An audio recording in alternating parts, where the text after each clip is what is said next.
Hello বন্ধুরা, কেমন আছেন? আশা করি ভালো আছেন। এমএস ওয়ার্ডের A to Z free computer full কোর্সে আপনাদেরকে স্বাগতম। বরাবরের মতো হাজির হলাম এমএস ওয়ার্ডের আরেকটি পর্ব নিয়ে। যে সকল বন্ধুরা আমার পূর্বের ভিডিওগুলো মিস করেছেন, আপনারা চাইলে আমার চ্যানেলে গিয়ে সেই ভিডিওগুলো দেখে আসতে পারেন। আজ আমি আপনাদের দেখাবো রেফারেন্স মেনুর কাজ।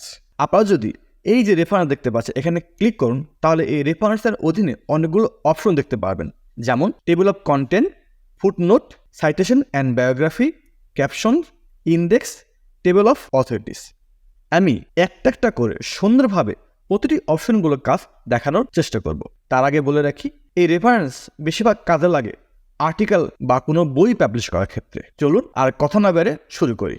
আমি প্রথমেই আপনাদেরকে দেখাবো এই টেবিল অফ কন্টেন্টের কাজ। আপনারা দেখতে পাচ্ছেন আমি একটি আর্টিকেল নিয়েছি। আপনারা এই টেবিল অফ কন্টেন্টের মধ্যে তিনটি অপশন রয়েছে। এক, add text, table of content and update table. আপনারা এই টেবিল অফ কন্টেন্ট তৈরি করতে হলে প্রথমে এই অ্যাড টেক্সটের কাজ করতে হবে। তার আগে বলে রাখি টেবিল অফ কন্টেন্ট জিনিসটা কি। টেবিল অফ কন্টেন্ট জিনিসটা হচ্ছে কোনো বইয়ের সূচিপত্র, কোনো আর্টিকেলের সূচিপত্র হচ্ছে টেবিল অফ কন্টেন্ট। আপনারা দেখতে পাচ্ছেন আমি একটি টেবিল অফ কন্টেন্ট তৈরি করে রেখেছি। এই জিনিসটাকেই হচ্ছে টেবিল অফ কন্টেন্ট বলে, মানে সূচিপত্র। তাহলে এই সূচিপত্র কিভাবে তৈরি করব? এই সূচিপত্র তৈরি করার ক্ষেত্রে প্রথমে ক্লিক করব অ্যাড টেক্সটে। এই যে অ্যাড টেক্সটে ক্লিক করার পর আপনি দেখতে পাচ্ছেন level 1, level 2, level 3। Level 1, level 2, level 3 কাজটা কি? লেভেল 1, লেভেল 2, লেভেল 3 কাজটা হচ্ছে আবার আর্টিকেলের paragraph, sub paragraph, sub paragraph এইভাবে বোঝানোর জন্য এই লেভেল 1, লেভেল 2, লেভেল 3 ব্যবহার করা হয়। আমি এই প্রথমে এই প্যারাতে সিলেক্ট করব, এরপর টেবিল 1 টেক্সটে লেভেল 1-এ ক্লিক করব। তারপরে আমি এই যে দেখতে পাচ্ছেন সাব প্যারা, এটি ক্লিক করব। আমি অ্যাড্রেসে ক্লিক করে লেভেল 2-এ ক্লিক করে দেব। এরপরে দেখতে পাচ্ছেন আরেকটি সাব প্যারা রয়েছে, এটাও সিলেক্ট করব। করার পরে আমি অ্যাড্রেসে গিয়ে লেভেল 2-এ সিলেক্ট করে দেব। আরেকটি প্যারা দেখতে পাচ্ছি, এটিকে আমি অ্যাড্রেসে গিয়ে লেভেল 2-এ করে দেব। আপনারা দেখতে পাচ্ছেন সাব প্যারার অধীনে সাব প্যারা রয়েছে। আমি এটিকেও সিলেক্ট করে আমি এই 3 নম্বরে দিয়ে দেব। লেভেল 1 হচ্ছে প্যারাগ্রাফ, দ্বিতীয় লেভেল 2 হচ্ছে সাব প্যারাগ্রাফ, তৃতীয় লেভেল হচ্ছে সাব প্যারাগ্রাফ। আমি লেভেল 3-তে ক্লিক করলাম, এরপরে এটি সিলেক্ট করব। করার পরে আমি লেভেল 3-তে দিব। এরপর দেখতেছেন আবার শুরু হচ্ছে প্যারাগ্রাফ, আপনি এটি সিলেক্ট করুন। এরপরে অ্যাড্রেসে গিয়ে লেভেল 1-এ দিয়ে দিন। এরপরে নিচে যাব, নিচে গিয়ে দেখব আরেকটি প্যারাগ্রাফ রয়েছে, আবার অ্যাড্রেসে ক্লিক করুন, লেভেল 1-এ দিয়ে দিন। এরপর দেখতে পাচ্ছেন এই যে এটা রয়েছে, এটা হচ্ছে সাব প্যারা। অ্যাড্রেসে ক্লিক করুন, লেভেল 2-এ দিয়ে দিন। তারপরে এটাও সাব প্যারা, ক্লিক করুন, লেভেল 2-এ দিয়ে দিন। তারপরে দেখতে পাচ্ছেন সাব প্যারা রয়েছে, এটাও সিলেক্ট করুন। এরপরে অ্যাড্রেসে গিয়ে 3 নম্বরে দিয়ে দিন। তারপরে আরেকটি সাব প্যারা রয়েছে, এটি ক্লিক করুন, অ্যাড্রেসে গিয়ে 3 নম্বরে দিয়ে দিন। আমার একটি কাজ হয়ে গেল। এরপর আমি সবার উপরে চলে যাব, মানে প্রথম পেজে চলে যাব। সবসময় তো সূচিপত্রের প্রথম পেজে থাকে, তাই প্রথম পেজে চলে যাব। আমি কন্ট্রোল এন্টার দিয়ে পেজটা ব্ল্যাঙ্ক করছি। এরপর উপরে যাচ্ছি, উপরে গিয়ে এখন এই যে টেবিল অফ কন্টেন্ট এখানে ক্লিক করব। এই যে দেখতে পাচ্ছেন অটোমেটিক টেবিল 1, অটোমেটিক টেবিল 2 এবং ম্যানুয়াল টেবিল। আপনি চাইলে ম্যানুয়ালি ভাবেও নিতে পারেন। আমি প্রথমে অটোমেটিক টেবিল 1 দেখাচ্ছি, এখানে ক্লিক করলাম। দেখতে পাচ্ছেন এই যে আমি কপি করেছি, এই কপিটা কিন্তু এখানে চলে আসছে। তার মানে আপনার টেবিল অফ কন্টেন্ট তৈরি হয়ে গেছে। এই যে প্রথম রয়েছে ব্যাকগ্রাউন্ড, আমি দেখাচ্ছি ব্যাকগ্রাউন্ড। এরপরে আপনার রয়েছে হচ্ছে সাব প্যারা, এই যে সাব প্যারা দেখতে পাচ্ছেন 1.1, 1.2, 1.1.3 সাব প্যারা আবার দেখা যাচ্ছে। এইভাবে আপনার চলে আসছে। আপনি চাইলে এই টেবিল অফ কন্টেন্ট থেকে আপনি ম্যানুয়ালি ক্লিক করতে পারেন। ম্যানুয়ালি মানে আপনার ওখানে না গিয়ে এখানেও টাইপ করতে পারেন, আপনার পছন্দ মতো করে টাইপ করতে পারেন। বাট যেহেতু আমরা কপি করেছি সুন্দর করে, এই জন্য আমরা ম্যানুয়ালি করব না, আমরা অটোমেটিকলি করব।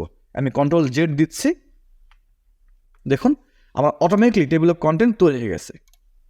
আমি এটিকে কন্ট্রোল ই দিয়ে মাঝখানে দিচ্ছি।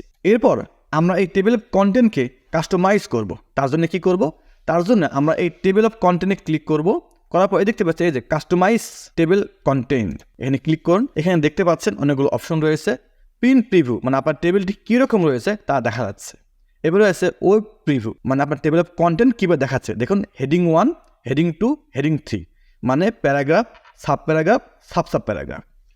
এরপরে এই যে 2 অপশন দেখতে পাচ্ছেন, একটা হচ্ছে show page number, right align page number. আপনি যদি এখানে শো পেজটি উঠিয়ে দিন তাহলে আবার পেজ নাম্বার দেখাবে না। আমি ওকেতে ক্লিক করছি, ওকে দিচ্ছি, দেখুন আপনার কিন্তু পেজ নাম্বার দেখাচ্ছে না, সব পেজ নাম্বার চলে গেছে। আমি আবার ক্লিক করছি কাস্টমাইজে, আমি পেজ নাম্বার দেখব, এই যে আমি পেজ নাম্বার রেখে ওকেতে ক্লিক করছি, দেখুন পেজ নাম্বার চলে আসছে। আমি আবার কাস্টমাইজে যাব, কাস্টমাইজে এই দেখতে পাচ্ছেন রাইট অ্যালাইং পেজ নাম্বার, এটা কাজ হচ্ছে আপনি যদি উঠায় দেন তাহলে আপনার দেখুন এই নাম্বারগুলো সব পাশাপাশি চলে আসছে, ডানের পাশে নাই, বাট আমার এটার দরকার নেই, যেমন আছে তেমনই ভালো দেখাচ্ছে। আমি আবার ক্লিক করছি, কাস্টমাইজে যাচ্ছি, আপনার এরপর দেখতে পাচ্ছেন ট্যাব লিডার রয়েছে। এই ট্যাব লিডারের কাজ কি, আপনি এখানে ক্লিক করে দেখতে পাচ্ছেন ডট ডট রয়েছে, ডায়রি রয়েছে, আন্ডারলাইন রয়েছে। ধরুন আপনার আন্ডারলাইন প্রয়োজন, এখানে ক্লিক করুন, এরপরে ওকেতে দিন, ওকে করুন, দেখুন এটি আপনার আন্ডারলাইন হিসাবে চলে আসছে, মানে আপনার ডট ডট নাই। আসল কথা হচ্ছে কাস্টমাইজের মাধ্যমে আপনার এই কন্টেন্টকে আপনার ইচ্ছা মতো সাজাতে পারবেন। এরপর রয়েছে আপনার টেমপ্লেট, ক্লাসিক করবেন নাকি ফ্যান্সি করবেন নাকি ফর্মাল করবেন নাকি সিম্পল করবেন, এই যে দেখতে পাচ্ছেন উপরে প্রিভিউ হচ্ছে, আমি ফর্ম টেমপ্লেটে রাখলাম। এরপরে যেটা রয়েছে সেটা হচ্ছে আপনি অপশনে ক্লিক করবেন, আপনারা দেখতে পাচ্ছেন এই যে হেডিং 1 2 3 4, আপনি চাইলে আপনি আরও হেডিং বাড়াতে পারেন, কারণ এমন হতে পারে আপনার অনেকগুলো সাব প্যারা নেওয়ার প্রয়োজন, তাহলে আপনি অনেকগুলো সাব প্যারা নিতে পারবেন। এখানে সিরিয়ালিটি দিবেন, ওকে ক্লিক করবেন, ওকে করবেন। দেখুন আপনি যদি এই যে এখন এক টেক্সটে ক্লিক করেন তাহলে দেখুন আগে ছিল 3টে, এখন 4 5 6 7 চলে আসছে। তার মানে আপনি কাস্টমাইজে গিয়ে এই অপশনে গিয়ে আপনি এই হেডিংটা বাড়াতে পারবেন, যত ইচ্ছে আপনি হেডিং নিতে পারবেন। এটা হচ্ছে এই অপশনের কাজ। এরপর রয়েছে মডিফায়ারের কাজ কি, এটিকে আর কত সুন্দর করা যায় তার জন্য এই মডিফায়ার ব্যবহার করা হয়। আবার মডিফায়ার ক্লিক করুন, এই যে দেখতে পাচ্ছেন নেম, আপনি যে এটিকে নাম দিতে পারেন, তারপর হচ্ছে প্যারাগ্রাফ, তারপর হচ্ছে নো স্পেসিং, আপনি স্পেসিং দিতে পারেন, তারপর আপনার হচ্ছে নর্মাল দিতে পারেন। এছাড়াও আপনি এই যে কন্টেন্টের আপনি ইচ্ছা করলে ফন্ট চেঞ্জ করতে পারেন, আপনি এই ফন্ট দিতে পারেন, আবার এই ফন্টও দিতে পারেন। এই যে দেখতে পাচ্ছেন ফন্ট চেঞ্জ হয়ে যাচ্ছে। এরপর আপনি এই যে আছেন ফন্ট সাইজ আপনি করতে পারেন। এরপর হচ্ছে বোল্ড, ইটালিক, আন্ডারলাইন, মানে মূলত কথা হচ্ছে ওয়ার্ডের মধ্যে এখানে কাজ করবে। এরপর রয়েছে অটোমেটিক, এই অটোমেটিক ক্লিক করে আপনি দেখতে পাচ্ছেন কালার পাওয়া যাচ্ছে। আপনি যদি রেড কালার, গ্রিন কালার বা যে কালার প্রয়োজন, আমি রেড কালার ক্লিক করলাম, তাহলে দেখতে পাচ্ছেন রেড চলে আসছে। এখন যদি আপনি এই ওকেতে ক্লিক করেন তাহলে কিন্তু আপনি দেখতে পাচ্ছেন আপনার যে মূল হেডিং সেগুলো আপনার রেড কালার হয়ে গেছে। তাহলে কি বোঝা গেল, এই কাস্টমাইজে গিয়ে মডিফাই করে আপনার ইচ্ছা মতন করতে পারবেন। এছাড়া আপনারা চাইলে এই ওয়ার্ড ফাইলের মাধ্যমেও আপনারা কালার চেঞ্জ করতে পারবেন, এখানে ক্লিক করে যে কোনো কালার দিতে পারবেন, আবার এটিকে বোল্ড করতে পারবেন, আবার এটিকে ফন্টও চেঞ্জ করতে পারবেন। আপনি এখান থেকেও আপনার ফন্ট চেঞ্জ করতে পারবেন। কিন্তু আমার মনে হয় এই রেফারেন্স থেকে করাটাই সবচেয়ে বেটার, তাহলে ভুল হওয়ার সম্ভাবনা থাকে না। আমি কন্ট্রোল জেড দিয়ে সাবেকে চলে আসলাম। এরপর রয়েছে আপডেট টেবিল। এই আপডেট টেবিলের কাজ কি, ধরুন আপনার এই সাবপে রয়েছে, এই সাবপে আপনি বাদ দিতে যাচ্ছেন অথবা অ্যাড করতে যাচ্ছেন। আমি এটিকে কপি করছি, কপি করার পরে আমি নিজে পেস্ট করছি। আপনি দেখতে পাচ্ছেন আমি এটিকে এখন 3 করে দিলাম, আমি এটিকে একটু বোল্ড করে দিচ্ছি, ব্যাস। এই দেখতে পাচ্ছেন এটা নতুন তৈরি হলো, বাট আপনার উপরে কিন্তু এটা নাই। এটিকে আপডেট করার জন্য আমরা এই আপডেট ফিল্ড ব্যবহার করব। প্রথমে এটিকে সিলেক্ট করব, করার পরে আমরা অ্যাড টেক্সটে গিয়ে এই যে সাব প্যারাতে ক্লিক করব, তারপরে উপরে যাব, গিয়ে এই টেবিল সিলেক্ট করে আমরা এই আপডেট টেবিলে ক্লিক করব। এরপর দেখতে পাচ্ছেন আপডেট পেজ নাম্বার অনলি। আপনার যদি পেজ নাম্বার চেঞ্জ করার প্রয়োজন পড়ে তাহলে এখানে ক্লিক করবেন। আপনার যদি আপডেট ইন্টার টেবিল মানে পুরো টেবিল চেঞ্জ করার প্রয়োজন পড়ে তাহলে এখানে ক্লিক করবেন। আমি পুরো টেবিল চেঞ্জ করবো, তার জন্য আপডেটে ক্লিক করছি, ওকেতে ক্লিক করছি। দেখুন এই যে এই জিনিসটা কিন্তু চলে আসছে, এটা কিন্তু ডবল ছিল, এটাও চলে আসছে, এই যে 1.1.3.3। আশা করি এই আপডেট জিনিসটা কি আপনারা বুঝতে পেরেছেন। এরপর রয়েছে ফুটনোট। এই ফুটনোটের কাজ কি, এই ফুটনোটের কাজ হচ্ছে আপনারা বিভিন্ন বইয়ে বা আর্টিকেলে দেখবেন পেজের নিচে কিছু রেফারেন্স রয়েছে, যেটাকে সূত্র বলা যায়, যে এইটা কোন সূত্রের মাধ্যমে এই জিনিসটা নিয়ে হয়েছে, আর আমরা সেই ফুটনোটটা কি তা দেখাবো। আপনারা যদি এই ইনসার্ট ফুটনোটে ক্লিক করেন তাহলে দেখুন এই যে পেজের নিচে একটি ফুটনোট চলে আসছে, বাট এটা কই থেকে আসছে আমরা কিন্তু বুঝতেছি না। তাহলে এটা কি করব, আমি কন্ট্রোল জেড দিব। কন্ট্রোল জেড দেওয়ার পরে ধরুন এই লাইনের শেষে এই যে 1992 লেখা আছে, এখানে আপনার ফুটনোট দেওয়ার প্রয়োজন। এখানে মাউসে কার্সার রাখবেন, এরপরে এই যে ইনসার্ট ফুটনোট এখানে ক্লিক করবেন, তাহলে দেখতে পাচ্ছেন এখানে একটা চিহ্ন চলে আসে, উইথ এখানে চলে আসে। আপনি এখন চাইলে এই যে ইউনাইটেড নেশন এই লেখাটা কপি করে এখানে এই ফুটনোট হিসাবে দিতে পারেন। ফন্ট ছোট করতে পারেন, বড় করতে পারেন, বোল্ড করতে পারেন, কালার করতে পারেন, আপনার ইচ্ছা মতো করতে পারেন। এইভাবে আপনি ফুটনোট দিতে পারেন।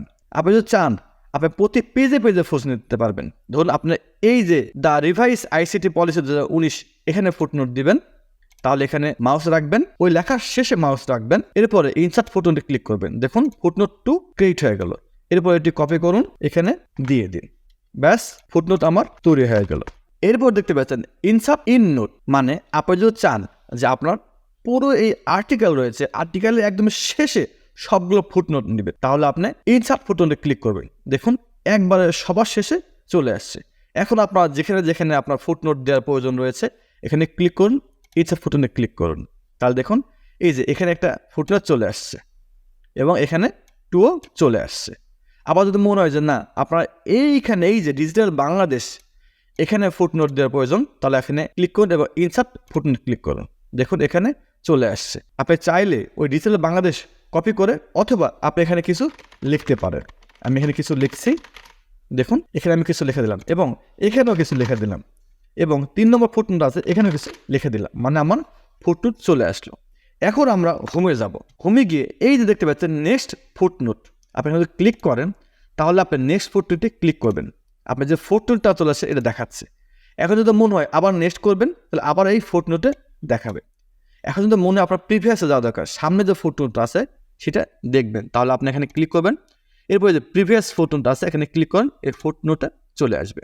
এখন আপনি ভুলে গেছেন আপনার ফুটনোট কোথায় আছে, তাহলে কি করবেন, এই যে দেখতে পাচ্ছেন শো নোটস এখানে ক্লিক করুন, ভিউ ফুটনোট এরিয়া ক্লিক করুন, তাহলে দেখুন এই যে ফুটনোট কোথায় কোথায় ফুটনোট দিয়েছেন তা আপনাকে দেখাবে। আবার শো নোটে ক্লিক করুন, দেখুন এই যে আপনার ফুটনোট এখানে আপনার চলে আসছে। আবার শো নোটে ক্লিক করুন, আবার view in note area click করুন, ইন নোটে চলে যাবেন। এই দেখতে পাচ্ছেন ইন নোটে চলে আসছে।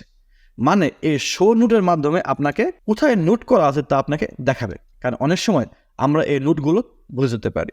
আশা করি আপনারা এই টেবিল অফ কন্টেন্ট এবং ফুটনোট বিষয়টা কি তা বুঝতে পেরেছেন। ভিডিওটি বড় হওয়ার কারণে আমি আজ এই পর্যন্ত রাখি। আগামী পর্বে আপনারা দেখানোর চেষ্টা করব citation and biography, caption, index এবং টেবিল অফ অথরিটির কাজ। ভালো থাকবেন, সুস্থ থাকবেন আর আমার চ্যানেলটি সাবস্ক্রাইব করবেন। আসসালামু আলাইকুম।